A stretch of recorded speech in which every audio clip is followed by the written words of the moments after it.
Hello la communauté, j'ai besoin de votre aide pour une question qui est assez niche, mais je pense que c'est une question qu'on me reposera dans le futur.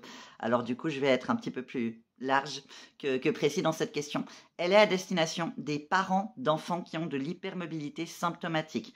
Donc on parle de troubles du spectre de l'hypermobilité pédiatrique ou anciennement le diagnostic de syndrome d'Ehlers-Danlos hypermobile pour les enfants, parce qu'il y a eu un changement de classification en 2023. Comment est-ce que vous avez fait diagnostiquer vos enfants? Parce qu'ici, on parle souvent avec moi de comment se faire diagnostiquer quand on est adulte, ce qui est déjà vachement compliqué, mais j'ai jamais vraiment été confrontée du coup à comment ça se passe pour les enfants. Est-ce que vous allez pouvoir avoir ce genre d'accès auprès de vos pédiatres, ce genre de choses? Je sais qu'en Suisse, nous, on n'a pas de centre de référence et de compétences. Donc j'imagine que c'est comme ça que ça va se passer, soit par les pédiatres, soit peut-être en génétique.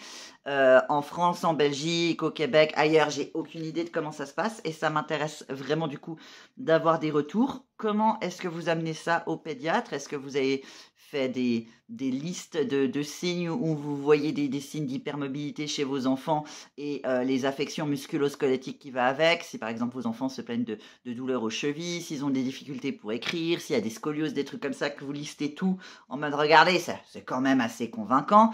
Est-ce que vous avez imprimé les critères de diagnostic pédiatrique et que vous êtes allé comme ça? Est-ce que vous avez demandé une évaluation auprès d'autres professionnels de santé? J'imagine notamment des ergothérapeutes qui peuvent avoir une vision un peu plus globale des problèmes et de comment accommoder les personnes. Et dans ce cas-là, du coup, les enfants, leur fournir, je sais pas, des orthèses, des vêtements compressifs, ce genre de choses. Euh, Comment est-ce que vous avez fait? Parce que moi, c'est le genre de conseil que je donnerais. En France, je sais qu'il y a un hôpital, sauf erreur, c'est l'hôpital Necker à Paris, qui diagnostique les enfants, mais du coup, je ne sais pas si c'est les seuls habilités à le faire. Et surtout, si c'est les seuls, j'imagine que c'est un peu le même genre de problème que pour les adultes. La liste d'attente, elle doit être plus longue que ma vie. Donc, ça doit être un petit peu compliqué de ce côté-là. Est-ce que vous savez s'il y a certaines associations autour du syndrome d'Ehlers-Danlos et du trouble du spectre de l'hypermobilité qui ont des listes de personnes qui posent des diagnostics chez les enfants également? Si c'est le cas, est-ce que vous pouvez écrire dans les commentaires le nom de ces associations? Parce que ça sera des ressources que peut-être d'autres personnes auront besoin dans le futur. Et si les gens me posent des questions, et ben comme ça, là, je pourrais leur donner les informations.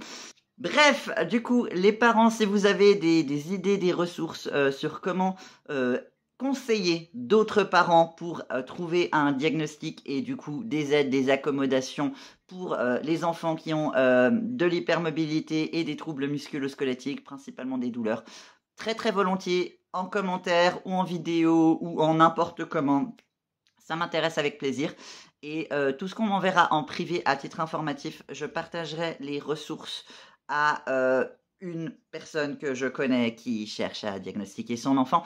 Donc, s'il y a des informations vraiment que vous voulez pas partager ou que vous voulez pas que je repartage à cette personne parce que c'est trop privé tout ça, s'il vous plaît, précisez-moi ou faites-moi, je sais pas, des cadres, des trucs comme ça, que je sache ce que je dois pas copier-coller. Ça serait extrêmement apprécié. Merci beaucoup, plein de cuillères tout le monde. Bye bye.